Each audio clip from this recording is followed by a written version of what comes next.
तो कहाँ से आए? तो इसलिए कहते भटक रहेंगे। अच्छा भटक रहेंगे, फिर क्या करना होगा? कम से कम 11 ब्राह्मण,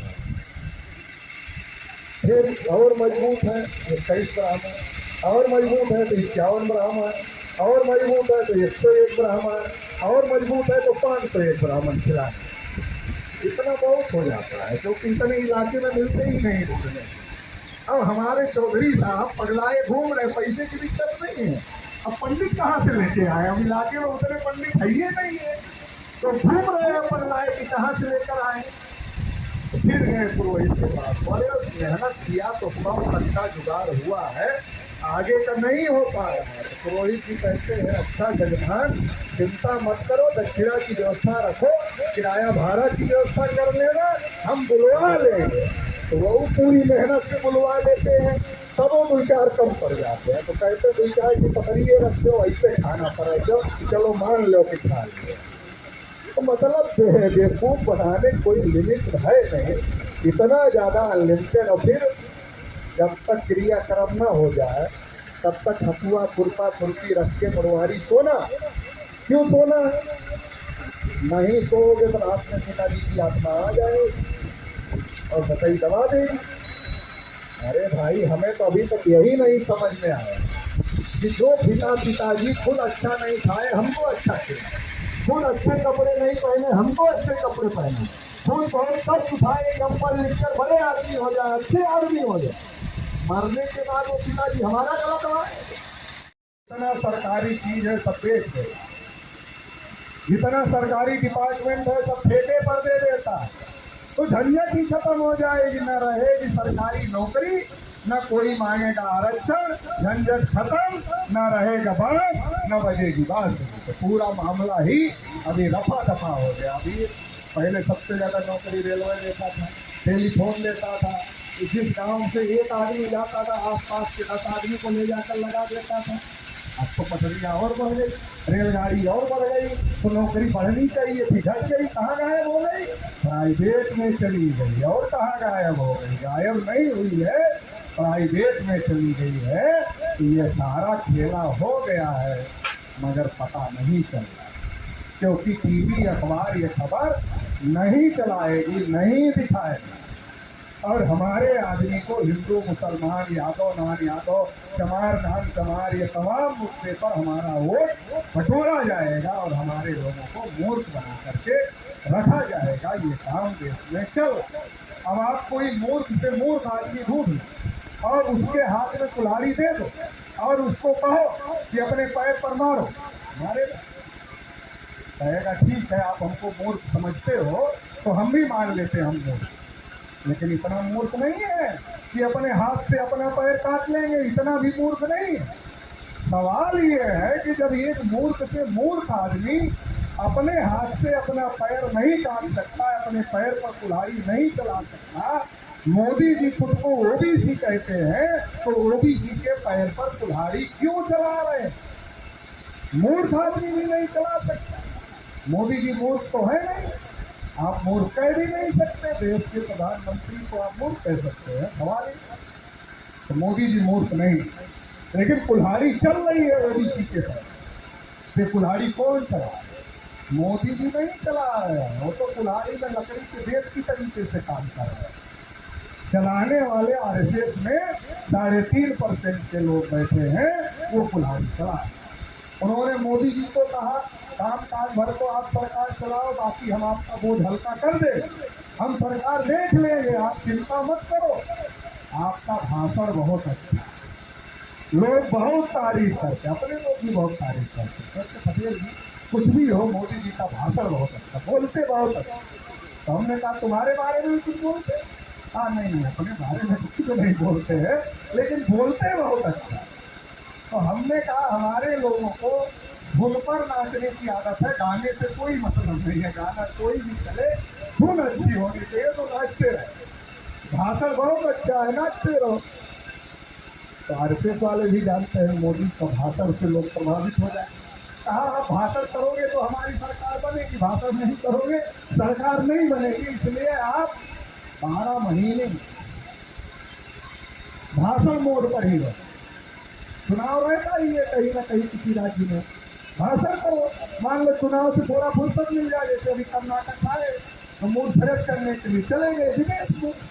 तो जब देश में रोजगार ना रहे भाषण देने का, तो विदेश में व्यवस्था कर देंगे, उधर जाओ भाषण करो, उधर भी भारतीय लोग हैं उनको इकट्ठा कर देंगे, वो ताली बजाएंगे। मगर इस बार तो बड़ा विरोध किया अमेरिका में लोगों ने, वो खबर टीवी वालों ने ज्यादा दिखाया नहीं, अमेरिका वालों ने जितना विरोध किया वो दिखाया नहीं। अमेरिका में जो भारत के लोग रहते हैं उन्होंने विरोध किया। तो हाँ ठीक है, आप भाषण करो, सरकार को हम चला लेंगे। तो सरकार वो चला रहे हैं और रिश्तेदारी घूम कर आ जाते हैं। तब तक जब तक धान लगाने का समय आएगा तब तक 2-4 रिश्तेदारी घूम कर आ जाते हैं। अब क्या स्थिति है? अब टाइम तो है, लेकिन जब जेब में हाथ जाता है पता चलता पैसे नहीं है। अगर 4-6 रिश्तेदारी में गए तो 1,000 का तो पेट्रोल लग जाएगा, और मीठा सीठा लेके गए, कुछ लेना देना तो 4-5 हजार का कार्यक्रम बन गया है। तो इससे अच्छा भैया कहीं मत जाओ, टेलीफोन पर हालचाल मिल ही जाती है, बस टेलीफोन पर ही रहो। तो लोगों की रिश्तेदारियां बंद हो गई, कम हो गई। तो ये सवाल नहीं उठना चाहिए, बेरोजगारी का सवाल नहीं उठना चाहिए, महंगाई का सवाल नहीं उठना चाहिए। किसान इस देश में अनाज पैदा करता है। जब सारी अर्थव्यवस्था गिर जाती है तो किसान देश की अर्थव्यवस्था को संभालने का काम करता है, लेकिन किसान को कौन संभाल रहा है? क्या ये सवाल नहीं है? 14 में मोदी जी ने कहा था कि किसानों की आय दोगुनी करें, किसानों की आय छोड़कर बाकी सब कुछ 2 गुना कर दिया। पेस्टिसाइड की कीमत 2 गुना कर दिया, खाद की कीमत 2 गुना कर दिया, गैस सिलेंडर की कीमत 2 गुना कर दिया, पेट्रोल की कीमत 2 गुना कर दिया, डीजल की कीमत 2 गुना कर दिया, हर चीज की कीमत 2 गुना कर दिया। बस आपकी इनकम छोड़ के बाकी हर चीज 2 गुना कर दिया। लेकिन ये सवाल आप पूछ लोगे तो खतरा पैदा हो जाएगा। तो टीवी वाले कहते हैं जब ये सोचने की फुर्सत पाओगे तभी ना सवाल पूछोगे। ये सोचने की फुर्सत ही नहीं देंगे। पाकिस्तान, बांग्लादेश, श्रीलंका, 3 तलाक और 370, और उससे भी बचो तो हिजाब। अच्छा, मुसलमान लड़की है, अब वो हिजाब पहने ना पहने हमारा कोई फायदा नुकसान है? तो हमारा कलेजा काहे ठंडा होता है? अरे उनके धर्म कर्म का मामला है, उनको पहनना पहने, नहीं पहनना ना पहने। हमारे किसान की कीमत बढ़ जाएगी फसल की, उससे वो हिजाब उतार देगी तो कीमत बढ़ जाएगी, कि हिजाब पहन लेगी तो कीमत घट जाएगी। ऐसा कुछ है? वो 3 तलाक देगा तो हमारे बच्चे को रोजगार मिल जाएगा, नहीं देगा तो नहीं मिलेगा, ऐसा कुछ है? तो फिर क्यों हम उलझते हैं ऐसे मुद्दे पर? तो ऐसे मुद्दे पर टीवी अखबार वाले हमको उलझा कर रखते हैं ताकि हम अपनी बात न सोच पाए, अपने हक की बात न सोच पाए। बताइए 75 साल में हम लोग कितना समझदार हैं। मार्केट में जो चीज भी खरीदने जाते हैं उसका रेट पूछते हैं कि कितने में दोगे। अब जाओ माइक खरीदने जाओ तो क्या पूछोगे दुकानदार से? कितने में दोगे? और अगर जब अपना अनाज लेकर जाओगे बेचने के लिए तब क्या पूछोगे? कितने में लोगे? अरे भाई कितने समझदार हैं हम लोग। अरे या तो बेचने वाला तय कर ले या तो खरीदने वाला तय कर ले। हमारे सामान के लिए खरीदने वाला तय कर रहा है कितने में लेंगे, और उसके सामान के लिए बेचने वाला तय कर रहा है कितने में हमें देगा। सिंपल अगर माचिस की डिबिया भी खरीदना है तो उस पर भी लिखा रहता है MRP, मतलब मैक्सिमम रिटेल प्राइस, मतलब मिनिमम, मैक्सिमम मतलब अधिकतम खुदरा मूल्य, मतलब ज्यादा से ज्यादा इतने में माचिस की डिबिया बेची जा सकती है, ज्यादा से ज्यादा जितने में बेची जा सकती उतने में आप खरीदते। और हम लोग किसान लोग क्या मांग रहे हैं? Minimum support price, MSP। अरे पहले मिनिमम है तो सपोर्ट कहाँ है उसमें? अरे जब मिनिमम है तो सपोर्ट कहाँ है? सपोर्ट तो ये आसान लाभ दिया बिना कुछ दिए ही, और वो भी देने के लिए सरकार तैयार नहीं। मगर हम ये सवाल पूछने की फुर्सत ना पाए सरकार से, इसलिए टीवी अखबार वाले इस तरीके की खबर चला रहे हैं। अभी आप देखो सबसे बड़ी चीज क्या है?